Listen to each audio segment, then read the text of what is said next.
ఇప్పుడు చెప్పురా, ఏంటి నీ ప్రాబ్లం? మీరిచ్చిన మందులు మొదలెట్టాక మా ఎదురింటి ఆంటీకి లైన్ వేయడం మొదలెట్టాను. మంచి రసకుడవే, ఆంటీతో ఆరంభించావన్నమాట. అవును డాక్టర్ గారు. మరి ఇంకేంట్రా నీ ప్రాబ్లం? చెప్తా నాగండి. గట్టిగా ఒక వారంలో ఆంటీ నాకు పడిపోయింది. వారం రోజుల్లోనే పర్వసం గారు ప్రయోజకులే. ఒకరోజు అలా ఆయన క్యాంపుకి వెళ్తే ఇంటికి రా అనింది. రా అంటే మనం ఆగుతామా? వెళ్ళిపోయా.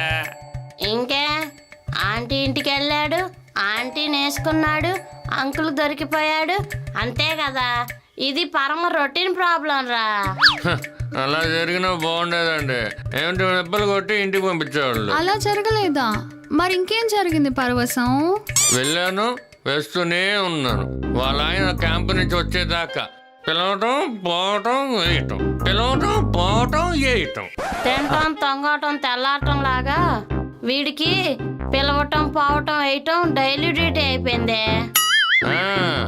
ఆంటీ నా 25 నిమిషాల పౌరుషానికి బాగా రుచి మరిగింది. ఆ లైన్ వదిలేసి నిన్ను పెళ్లి చేసుకుంటానంటుందా ఏంటి? నర్సు మేడం, డాక్టర్ గారికి షుగర్ ఏమైనా ఉందా? దానికి శృంగారం రోగం తప్ప ఇంకే రోగం లేదులే. శృంగారం రోగమా? అదే రోగం. ఏహే, ముందేం జరిగిందో చెప్పు. ఏం జరిగిందా? మీ ఆడవాళ్ళకి నోరు ఊరికే ఉండదుగా. నా 25 నిమిషాల పౌరుషాన్ని కాలనీలో ఉన్న ఆంటీలందరికీ టామ్ టామ్ చేసేసింది. రోజుగా ఆంటీ నన్ను దా దా అని పిలిచి నా 25 నిమిషాల పౌరుషాన్ని పక్కడిలో తినేస్తున్నారు. ఏంటి కాలనీ ఆడవాళ్ళు మొత్తం నిన్ను వేసుకుంటున్నారా? అవును మేడం, మా కాలనీలో ఆంటీ వాళ్ళు ఊరుకుండకుండా పక్క కాలనీ వాళ్ళకి కూడా చెప్తున్నారు మేడం. ఎక్కడ కనబడితే అక్కడ ఏగి పడేస్తున్నారు మేడం. ఉచ్చ పోసుకోవడానికి కూడా ఉచ్చ పోసుకునేలా చేస్తున్నారు మేడం. ఏరా ఇంకా అర్థం కాలే? అంతమంది ఆంటీలు దాడి చేసేసరికి వాచిపోయిండిద్ది. అయినా అంత కరువులో ఉన్నారేంట్రా మీ ఏరియా ఆడోళ్ళంతా? అవును మేడం, వాళ్ళకి కనబడకుండా మాస్క్ పెట్టుకొని బయటికి పోతున్నా ఒక ఆంటీ నన్ను గుర్తుపట్టి వాళ్ళ ఇంటికి లాక్కెళ్ళిపోయింది. ఈడు బ్యాట్తో బ్యాడ్మింటన్ ఆడుకుంటున్నారు కదే మేడం. 4 రోజుల నుంచి నొప్పితో అల్లాడిపోతున్నా. ఏదైనా టాబ్లెట్ ఉంటే ఏంటి మేడం?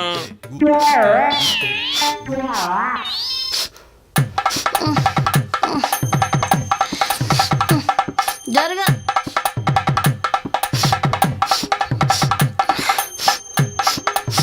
ఏమైంది మేడం? ఏదో ఎతుకుతున్నారు. నాకేదో స్మెల్ వస్తుంది పర్వసం. Good smell, bad smell? ఇది అదొక రకమైన స్మెల్ రా.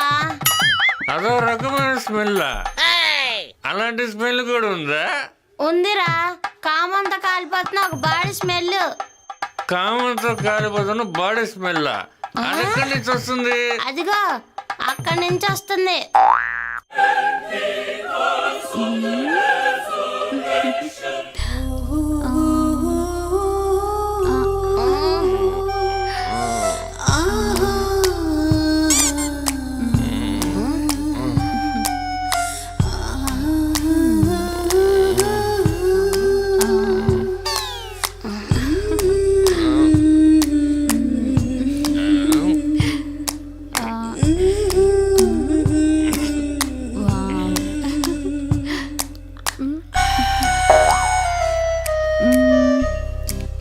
వావ్.